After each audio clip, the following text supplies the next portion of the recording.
Welcome to the Real Estate Syndication Show.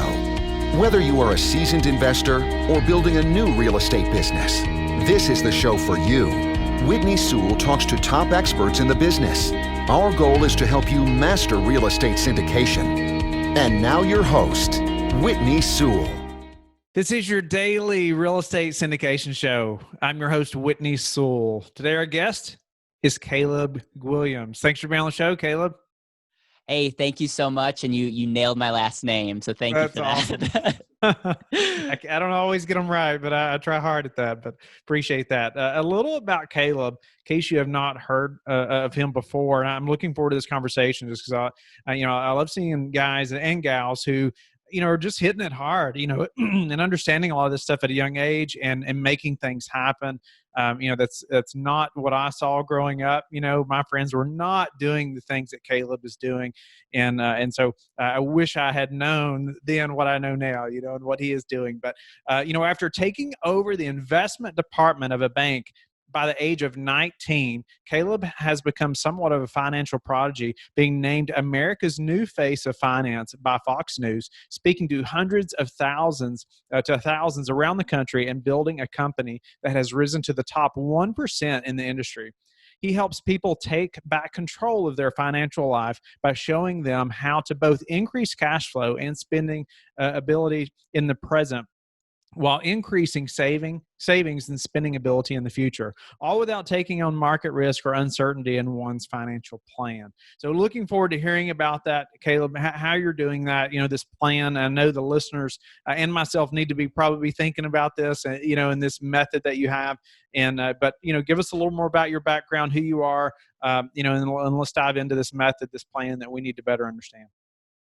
And first of all, I just want to thank you so much for having me on your show. I love what you're all about, and it's just an honor to be on here. One of the first things that people usually notice if you're watching this is like, man, you look like you're 15 years old. Like, how in the world can you even drive a car, let alone, have any knowledge as it relates to money?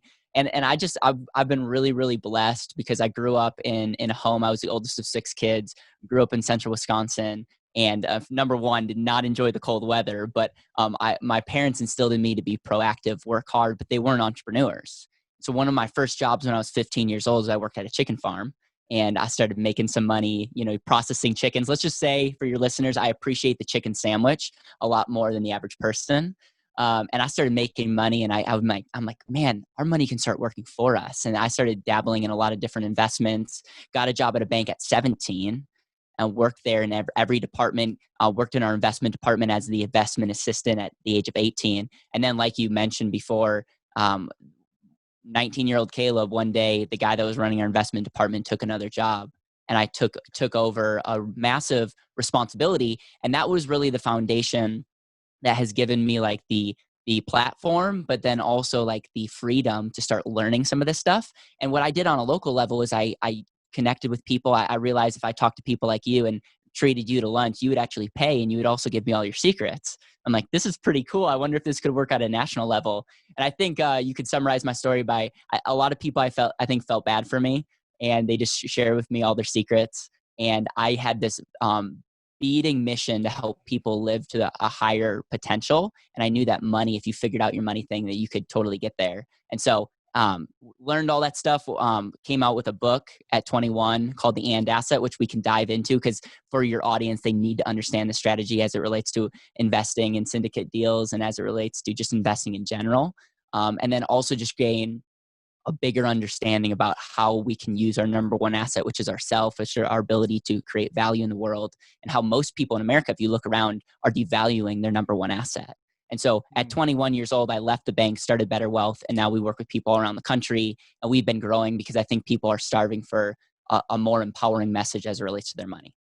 Nice. Well, I'm looking forward to getting into that book and just to that method. I want to back up just a little bit, though, and I want to say, give us a couple key things that your parents taught you or that you did growing up that were just like to help you to have this kind of mindset and focus. I don't know how often you get that question, but, I just as I am we're raising 3 kids and hopefully more. I'm doing tons of studying right now about, just training and, disciplining, discipleship, and, things like that, just is so important at such a young age for them. And I've seen that modeled in some other families recently. And I'm like, okay, I've got to figure this out, and so give us a couple of things. I know there's a lot of people listening that are parents too, that are, trying to get in the real estate business, trying to figure the financial stuff out, but also have kids at home that, they want to know these things as well. And so give us just a couple of things that maybe your parents did, or just that you've seen that has really helped you to have this mindset at such a young age. Thank you for asking this. I don't get asked this enough, and I love talking about my upbringing. So my dad is a scientist, and I didn't get any of his genes. Like I can't even spell biology. Okay. My mom stayed home and homeschooled us. So first of all, I was fostered from a young age in a faith-based homeschooled just environment. And so I'll tell you 3 quick stories. My dad has a PhD in molecular biology, but what he did not care about grades. He cared about the heart of what we're learning. So when I was in high school, I took a college class. I got an A on a test. I was super excited. I told him, and he's like, "Caleb, did you learn anything?" I'm like, "Dad, of course I learned something. I got an A." And he said, "A lot of people will get A's in life that don't actually have the heart of learning." And I've just seen a theme as I've met a lot of people, that a lot of people want to get around, cut corners, or just want to pass a test, but they don't have a heart of learning. Another thing that my dad taught me is to lean into, be proactive. I could never work with him and just stand around. He would actually get upset with me. He's like, "Caleb, always be looking for things." This 7 Habits of Highly Effective People talks about being proactive, and I was fostered in a proactive home. Another thing is I'm dyslexic. I'm super short I was especially short when I was growing up. And I had this moment where I totally blanked on stage. I ended up sounding out my 2 lines word for word, felt super embarrassed. My mom would tell me, "Caleb, the things that you can't control, like your height, don't worry about. Like, learn to laugh about it. You can't do anything about how tall you are. But the things that you can control, like your reading, go all in, because you have a moral obligation to seek to take control of the things that you can control." And so they taught me never to be a victim. I mean, we would get punished for even pouting because they did not want to raise kids that just would feel bad for myself. And then finally, missions trip. I've had the ability to go serve people around the country, around the world. And there's something that happens to you when you go and see other kids. I'm getting emotional just thinking about this. See other kids that have nothing and they're happier than you. It's like, it just puts perspective to be like, and our company in general is built on a foundation where we want to make a lot of money and help a lot of people so that we can go and give it to people that are need the money to live. And so it just gives perspective. I grew up in an amazing house, and I hope to raise my future kids in the way that my parents raised me. Mm. No, I appreciate you sharing that. I know we could go so far into that, and I would love to. I would love to hear more about that sometime. And it just speaks volumes to just even what we're trying to learn right now. It wasn't the way I was raised, unfortunately, but we our eyes have been open to just needing to do more research and studying about that. So, but let's jump into your book and the asset, and just get us started, and maybe give us kind of a high level what is this, and then let's dive in a little deeper and try to figure out for the listener and myself, what is this and how does this help us? Is this something that we should be thinking about applying today? Yep. When I first started at the bank, my goal was one thing. It was to become a hedge fund manager and trade options and grow wealth. And so I had this idea of growth, and everything else was awful. And so I had a terrible view of life insurance. Ironically, the company that I run now specializes in a strategy that helps people overfund or put as much money in to special type of life insurance contracts. So obviously there's my journey of 180 in my life. And so one of the things that I did when I took over the bank is I saw what was going on, and I just knew that something wasn't right. I went to the university to study finance, and we were taught in our classes to do future value calculations, but we weren't really taught how to think about money. And so as I went on this journey to find out, what are banks doing? What are the wealthy doing? What are people, how do corporations that are really winning, how do they think about the money? I realized that they thought the exact opposite of what we've been being taught. And really, there's a value in controlling capital. And I realized that most people are going through their life freely giving up control of their money and hoping for something in return. And then I also realized that most people were not putting a value on the value creation that they could create through themselves. So I just started learning this. And in summary, I realized that life insurance was not the end result. And that's why I love being on the show, is like a lot of people that talk about life insurance. And by the way, 99% of it's not good. Don't put your money in it, because if set up improperly, it's a really terrible place to put your money, because the alternative places like real estate, like investing in yourself, like putting your money in your business would way outperform. But my epiphany was really this: we could create a system and a platform and a structure that you could put $1 in a place that could not only work for you the rest of your life, but could give you the ability to control capital to now invest in what I call the asset-based activity, invest in things that will give you the best results that you want. And so instead of you just taking $1 and doing one thing with it, you can now take that $1 and say, instead of looking at it one-dimensional, we can look at it with multi-dimensional and say that $1 can be used in multiple different areas. And so I had to take a step back and say, my book is called The And Asset, because so many things are or. You can put your money in here, or you can do this, or you can do this, or you can do this. There's an opportunity cost of one or the other. And I realized the big opportunity cost was not giving your dollars multiple jobs. And so my book is all about the efficiency of saving and using your money, because your greatest financial need is using and investing your money. And yet most people are not taught on how to save it and use it throughout your life. And I would say if you can't do more than one thing with your dollar, you need to find a better way. So you mentioned, obviously just the value in controlling our capital. And you talked about how people, they don't put value in controlling their capital. And could you give us an example of that, just to help us, really think about what you're saying there? Yeah, I the best example I can give you is one of our clients who's a very successful entrepreneur, and he's like killing it. And yet, in like most companies and investors, they're always looking for more capital. And this guy is in maxing out his 401k and SEP IRA, and his business is like doubling. And he's taking money, hard-earned money that he's created, and putting it in an account that, hey, it might do well. I mean, I could get down the rabbit hole of like what are taxes going to be, fees, but he's literally transferring money to companies, mutual funds, whatever, that he doesn't really know what's going on, to hopefully it will grow to an unknown future date with an unknown future tax system. And all the while, he needs capital. He's going out and looking. He's going out to banks. He's trying to raise other money because he has this cash cow. And it's just like, why are you doing this? And it's, again, a lot of people turn their brain off once they make their money. A lot of people create wealth, and that's great. Or they went to school because they understand that getting an education is like this really good thing to do because it'll increase their ability to make money. And then once they start making their money, they don't think about their dollars working for them.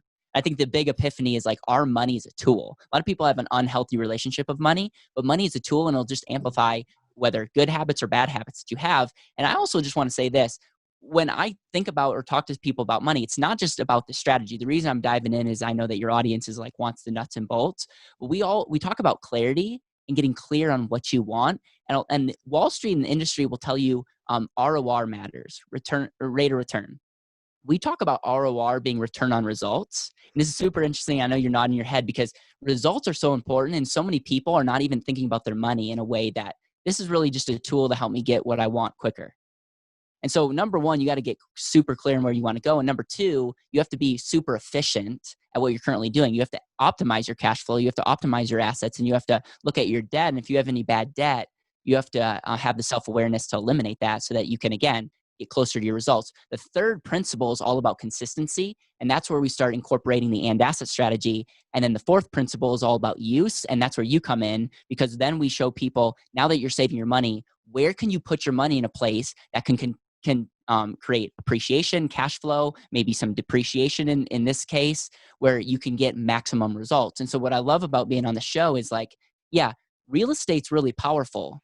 But if all we're talking about real estate and we don't have clarity on what we want, and you're not being efficient with where you want to go, and you're not being consistent with your money and your habits, man, you have so many holes in your bucket. Yeah, you could have a real estate portfolio, but like, why are you even doing this to begin with?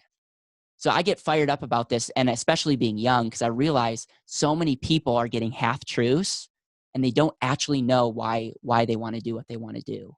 And when we get to see people, like when the lights come on, oh my goodness, it just fires me up, because then we're really empowering people to make a difference. Gene Trowbridge and Jonathan Ney, founding partners of the top syndication firm Trowbridge Law Group, LLP, have a legal team with over 50 years of combined experience in real estate syndication and the practice of real estate securities law.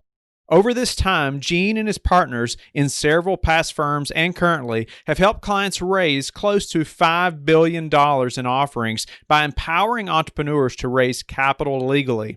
To learn more about Trowbridge Law Group, LLP, visit their website at trowbridgelawgroup.com or follow them on Facebook, Instagram, or Twitter.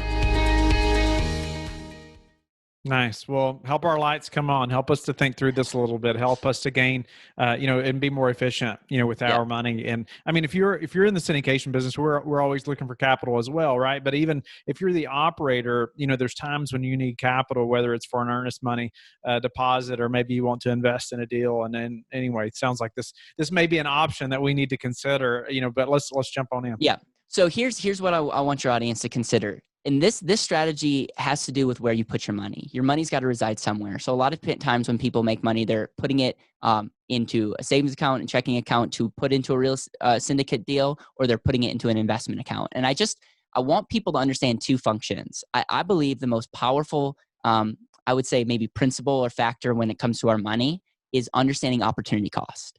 Okay. Opportunity cost is essentially this. By you listening to me right now, you're unable to do other things.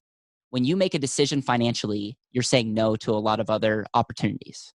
And so with opportunity cost, everyone wants to talk about the long-term effect. So for instance, I go out to lunch with someone, spend $64. I'm the nerd that says, what is this actually going to cost me over 60 years? It's like $5,000.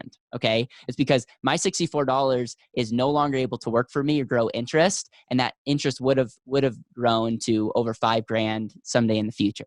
Okay, that's long-term value opportunity cost. That's time value of money. That's what we learn in college. What a lot of people don't understand is the opportunity cost of controlling capital. So a lot of people will say, you're young, start compounding your money, and the younger that you are, and that's just math. It's amazing. But a lot of people don't understand, like, okay, what's the opportunity cost of locking your money into an account and just having it grow but not having control over it?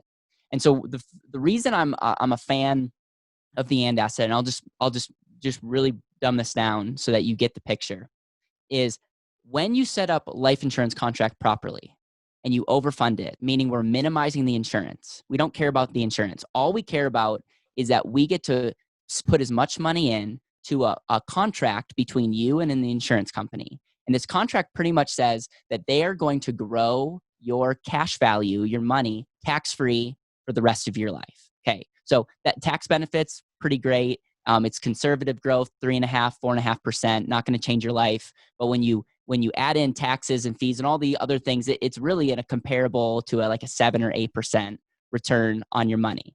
But we have to compare that to a savings account, because what we're going to do with this contract is we're not just going to keep our money sitting there. We're going to now actively use it.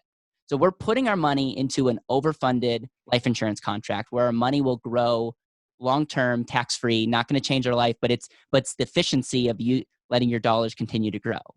But then this life insurance contract also in the contract says that you can collateralize your money. You can essentially leverage your savings. A lot of people mess this up and say you're borrowing from yourself like in a 401k.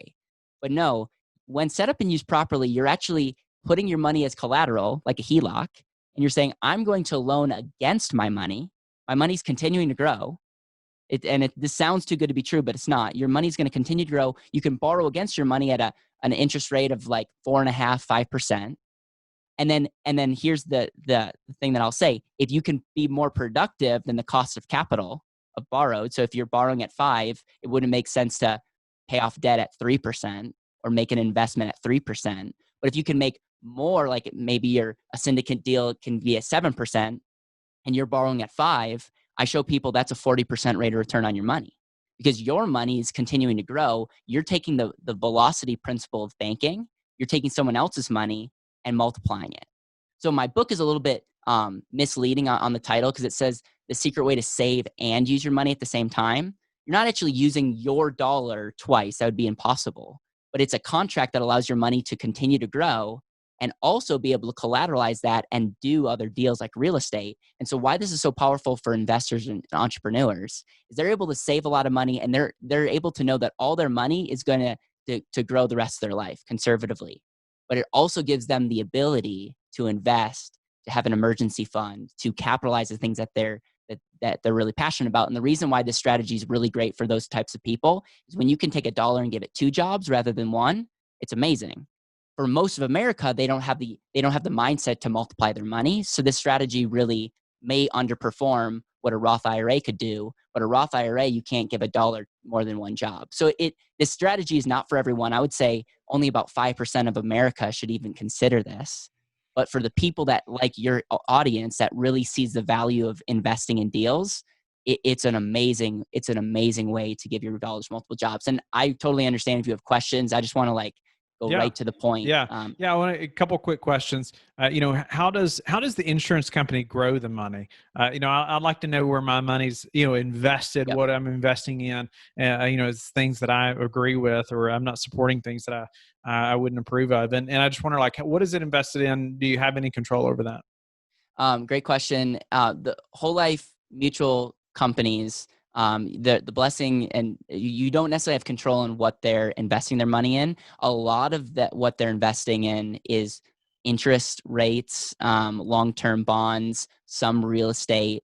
And so that's where a lot of their portfolio is, because they are an institution that has to make guarantees. So, that's why over 30 years, your cash will grow at a 3.5% to 4.5%.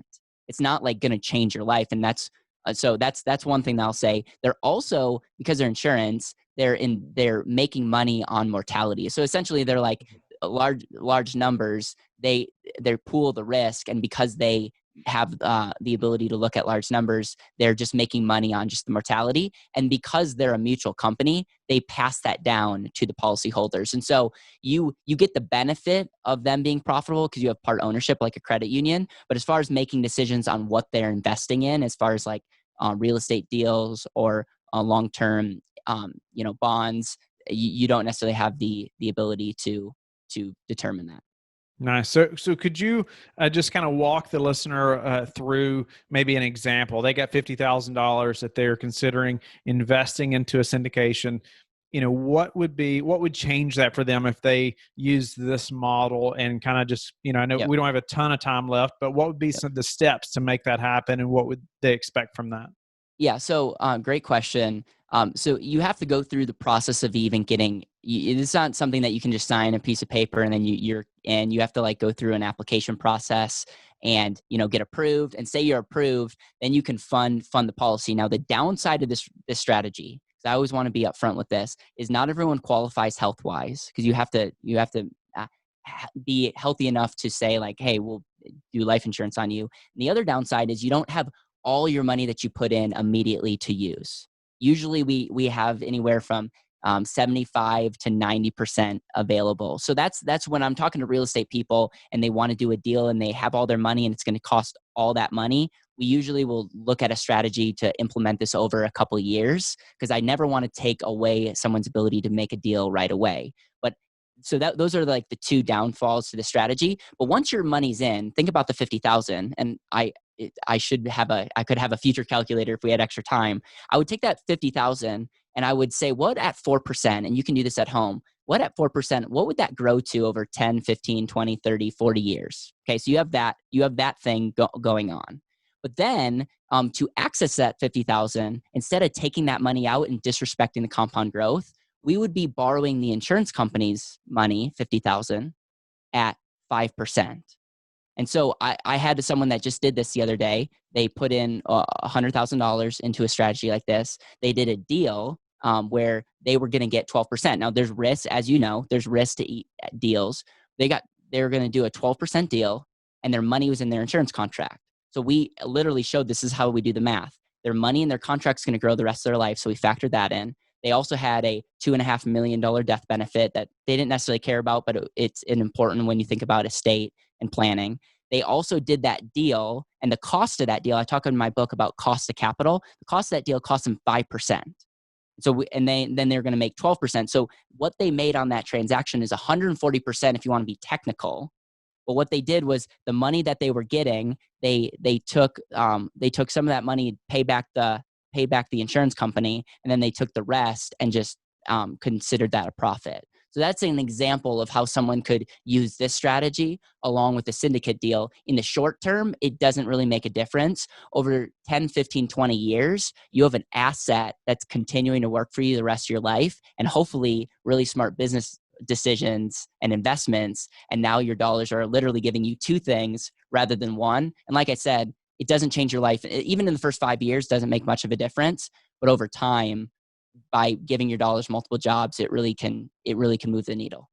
Nice. Well, I appreciate the example, and I do wish we had time to dive a little more into that as well. And I know you'll give the listeners a way to contact you in a few minutes, but where they can learn more and even get your book. But a few more questions, Caleb. What's a way you've recently improved your business that we could apply to ours? I have been super, super into people development and leadership. We grew from just me to we have over 13 people internally on our team, and we have implemented a daily huddle where each one of us are committing to one thing to drive the bottom line in that day. And being a virtual company, that's really an important thing, and that's been a big thing for myself personally and our team. Is there something that motivated that? Is there a book? What was that? We just finished Extreme Ownership as a company, and I would highly recommend that. And it's just taking responsibility, like going back to when I was a kid. Like everything that it goes wrong in our company is my fault, and I need to own that. And the other book that I really would recommend all your audience read is The 7 Habits of Highly Effective People. Mm-hmm. And Stephen Covey talks about two things: being proactive and also about thinking with the end in mind. And as weird as this sounds, I think about my funeral a lot, because it's the ultimate non-procrastinator way of thinking about life. It's like, man, I'm going to die someday. I want my life to matter. And I want people to look back on my life and not necessarily see me, but say like, man, I was encouraged to go for it and live life with no regrets. And so those are two books that have inspired our daily huddle. What's your morning routine look like? I wake up, I exercise, I read the Bible, and I really do like a journal exercise of just gratitude, and just really focus on 3 things that I'm going to focus on that day. And then I take cold showers every morning. I'm a firm believer in the cold shower. I actually have a podcast just dedicated to talking about that. But I really think that jumpstarts my day as well. I just read a book. I just talked about that in such detail, and I cannot remember now the name of it. Was it by Wim Hof? I don't think so. Okay. He does a lot of research in that. But no, I have not started doing that, but I have read the book Extreme Ownership and also recommend that. It's just a great way to, take ownership of the highs and the lows, right? Yep. So, what's the number one thing that's contributed to your success? My ability to deploy empathy. If you think about it, 19 years old, I took over a responsibility helping people in their 60s and 70s with their money. Like the only way that I could step into that was not my knowledge, was not my experience, was my ability to take a step back and listen. And I also had a really solid understanding of what Simon Sinek talks about when he says start with why.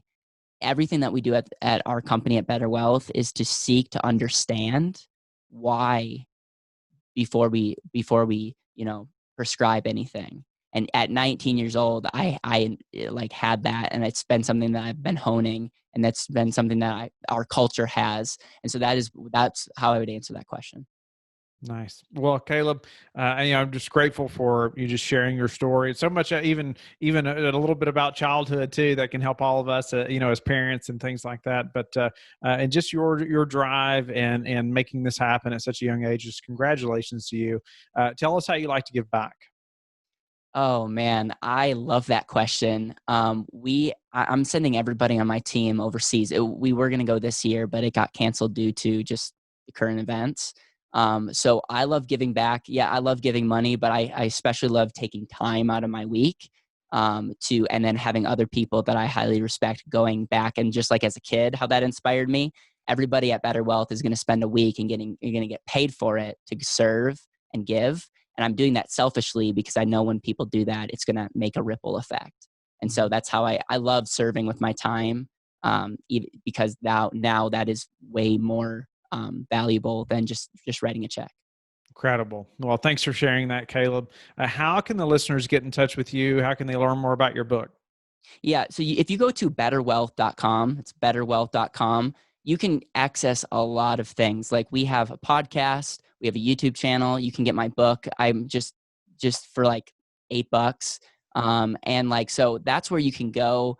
And I just am so grateful that I get to be on here, man. I love your questions, the heart that you ask and that you interview.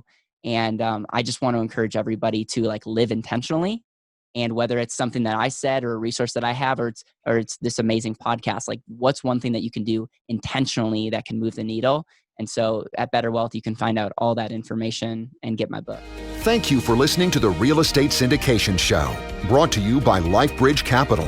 LifeBridge Capital works with investors nationwide to invest in real estate, while also donating 50% of its profits to assist parents who are committing to adoption. LifeBridge Capital, making a difference, one investor and one child at a time. Connect online at www.lifebridgecapital.com for free material and videos to further your success.